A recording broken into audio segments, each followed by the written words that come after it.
Hi everybody, my name is Tasmia Tahia and I work as the Executive Officer for the Resources Division at a government department called UK Export Finance.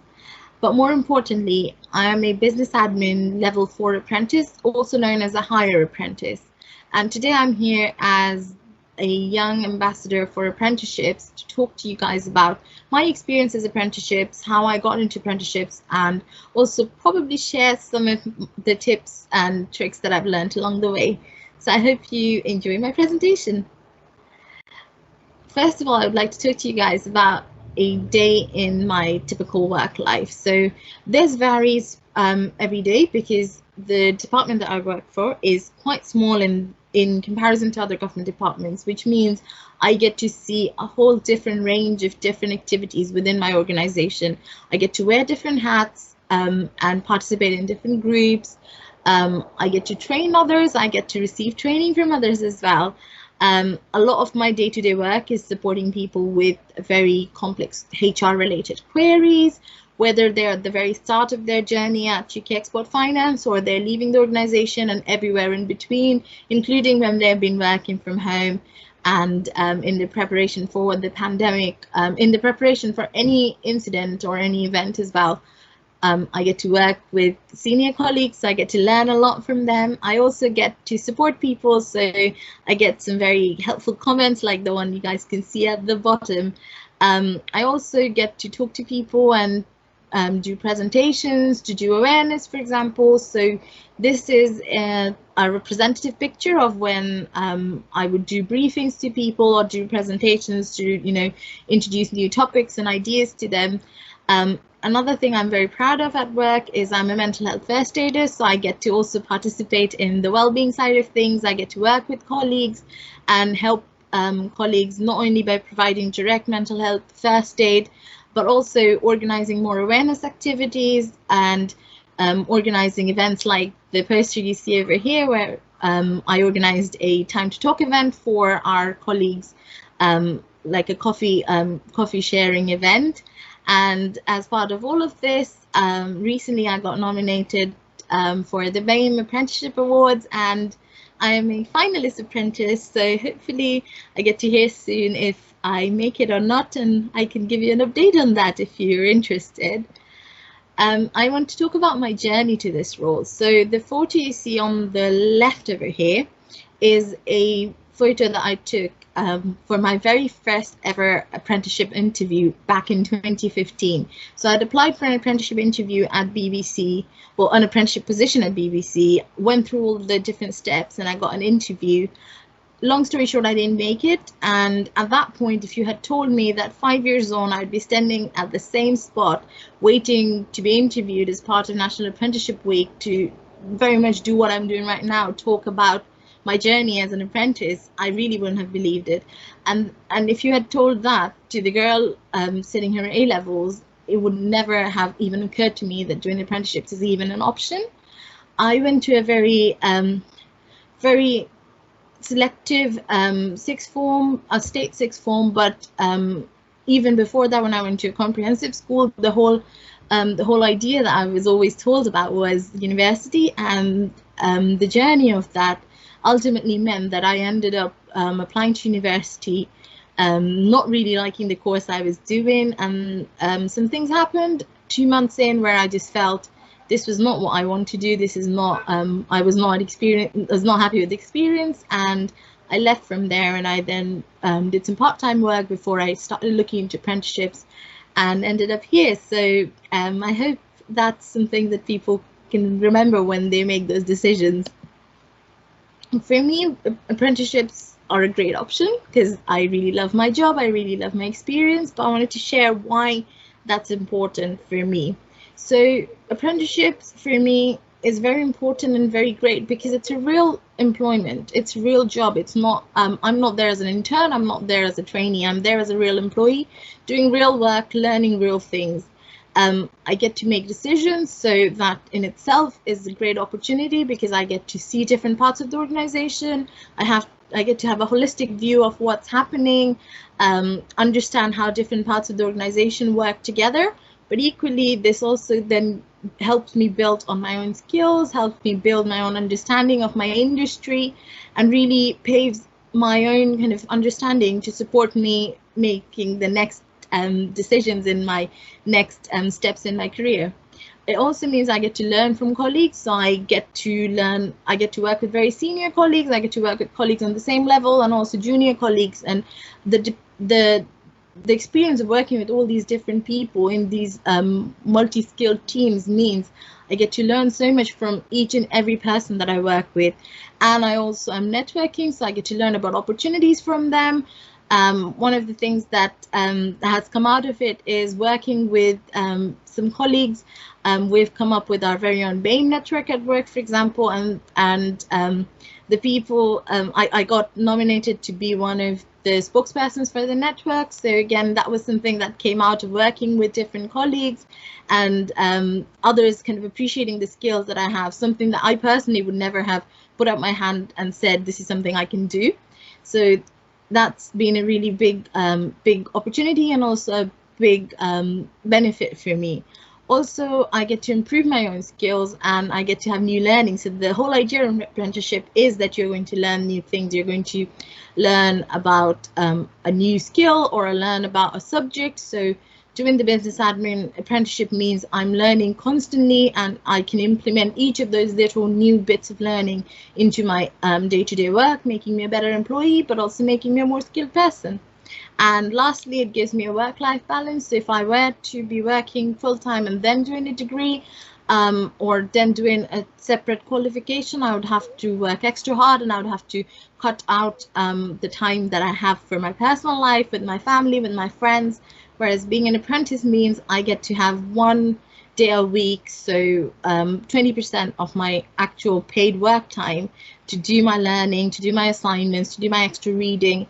And that in itself is a great opportunity for me because I can then spend other time with my family, doing other things that I like, you know, doing things that I enjoy. And that means I get to have a more balanced life. So talking a little bit about the recruitment process. So personally, the recruitment process that I went through was an online application, which included a CV, personal statement. There was something called success profiles. These will depend on different topics that you pick or whatever organization you apply for. It would be kind of questions based on your based on relevant skills for the role. It would also include something along the lines of a judgment situational judgment test. So mine was called civil service judgment test. Yours could be called a situational judgment test, which includes things like giving you day-to-day scenarios where and how you would react. And then there was also a verbal and numerical, which is English and maths competency test. And then finally there was an assessment center and then final interview, which all culminated in me getting my role. Some roles might not have all that many steps. Some of them might only have an online application. Some of them might have an interview, and some of them might have a mix of them all. But I think each of the steps have their own different value to it. But the thing to remember always with the recruitment process is that the reason why they're putting out a recruitment is because they want someone to be there. They're not there to catch you out. They're there to support you through the process. So if you ever feel that you need to ask a question, if you ever feel that there's something that's going to prevent you from doing your best performance, make sure you let them know, because they will put in mitigations for you, or they can support you in other ways. And always, if you're not sure about a question, ask them to read the question or explain it in a different way. They're always happy to do that. And recruiters, particularly as someone who now works within the HR area, I can see how recruitment works. And I see that, you know, as recruiters, people really want to support the best candidate to come out and to help you do your best in that application and in that process, however that might be. One top tip for me is to read the job description, read your application, read up on the values and aims of the company, see if this is the role for you, see if this is the company for you. And also, before you start doing your application, think about examples where you can relate to the skills and the ideas that are coming up in the actual job description to your own experience. It doesn't necessarily have to mean that you have to have loads of professional experience. It can be any experience from your personal life, from your experience of doing voluntary activities, from your school or college life, and anything else in between, as long as it's kind of linking to those key skills that they're looking for. A note on assessment centers. So a lot of people are scared of assessment centers. Personally, I was scared of assessment centers as well, which meant that I did a lot of them, in the sense that I applied to Barclays, RBS, I applied to BBC, like I said, also applied to the civil service, and by the end of it, I had passed all of those assessment centers. But the thing to remember is when I first applied for each of them, I didn't make it, and for me it was like the end of the world, and I felt like this is the end, I don't know how to do it. But every time you feel that you're not able to do something, reflect back on the experience and think about where things have gone wrong or where things can be improved.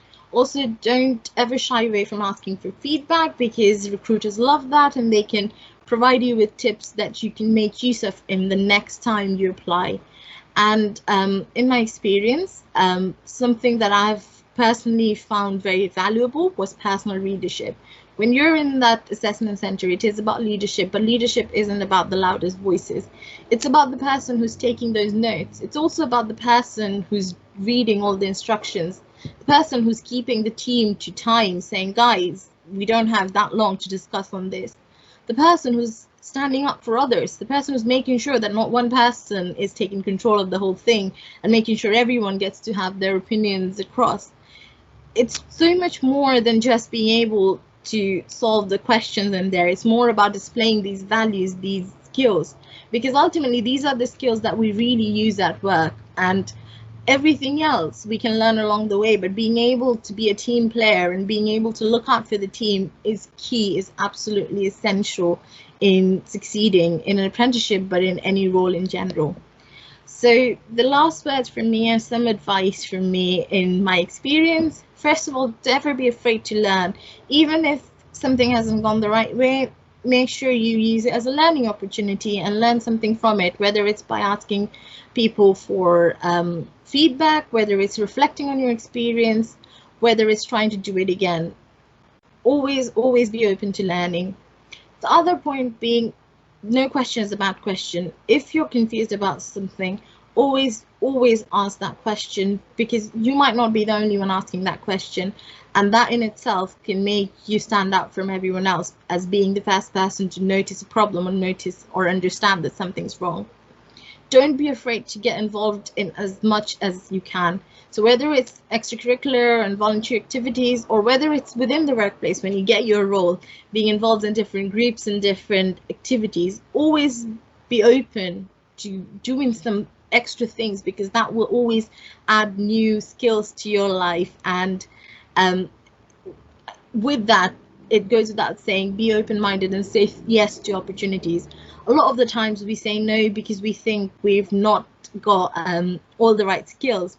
But the truth is, even if you are not 100%, you can learn those skills along the way, and it will be your learning opportunity. So never be afraid to say yes to an opportunity. Always remember the bigger picture. Think about what is going to be the next step for yourself, and it's never necessary that you're going to continue on the same role. Some people do, some people, in fact, most people continue working with the same employer after they complete their apprenticeship, but you don't have to think of it as your be all and end all, that if I get this apprenticeship, that's it, that's where I'm going to be for the rest of my life. Be open to taking everything at one step at a time, but equally think about how it fits into the bigger picture of who you are and who you want to be. And lastly, you don't have to be perfect, you just have to be persistent. That's something that I've learned along the way, and I'm still learning, and I hope you will consider apprenticeship as a part of your learning journey and your next step.